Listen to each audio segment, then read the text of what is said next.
ಹಾಕುತ್ತಾ ಇಲ್ಲಿ ಹೊರಟಂತೆ ಕಾಣಿಸ್ತಿದೆಯಲ್ಲ, ಇಲ್ಲಿಗೆ ನಿಮ್ಮ ಪಯಣ? ಪಯಣದಲ್ಲಿರುವಂತಹ ಹೆಣ್ಣು ಮಕ್ಕಳನ್ನ ನಿಲ್ಲಿಸಿ ಮಾತಾಡೋದು ಸರಿಯಲ್ಲ ಧನಿಗಳೇ. ನಮ್ಮ ದಾರಿ ನಮಗೆ ಗೊತ್ತೇ ಇರುತ್ತೆ. ಸರಿ, ಸ್ವಲ್ಪ ದಾರಿ ಬಿಡಿ. ದಾರಿ ಬಿಡ್ತೀನಿ, ಆದ್ರೆ ನೀನು ತುಂಬಿಕೊಂಡು ಬಂದಿರುವ ಹೊಣದಲ್ಲಿರುವ ದಾಹವನ್ನು ನೀರನ್ನು ನನಗೆ ಕುಡಿಸಿದರೆ ನನ್ನ ದಾಹವನ್ನು ತೀರಿದಂತಾಗುತ್ತದೆ. ಪಡೆದು ಹೊಳೆಯುತ್ತಿರುವ ಈ ನಿನ್ನ ಕೊಡ ತುಂಬಿ ತೊಡಗುತ್ತಿರಬೇಕು. ಕೊಡವೇನೋ ತುಂಬಿದ್ದು ಫಳ ಫಳ ಅಂತ ಹೊಡಿತಾ ಇರಬಹುದು, ಆದ್ರೆ ಈ ಕೊಡದ ಕಂಠವನ್ನ ಮುಟ್ಟುವ ಯೋಗ್ಯತೆ ಬೀದಿ ಬೀದಿ ತಿರುಗುವಂತ ನಾಯಿಗಳಿಗಿಲ್ಲ.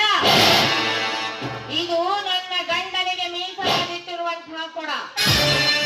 ಇದನ್ನ ಮುಟ್ಟುವ ಹಕ್ಕು ಅವನಿಗೊಬ್ಬನಿಗೆ ಇರೋದು.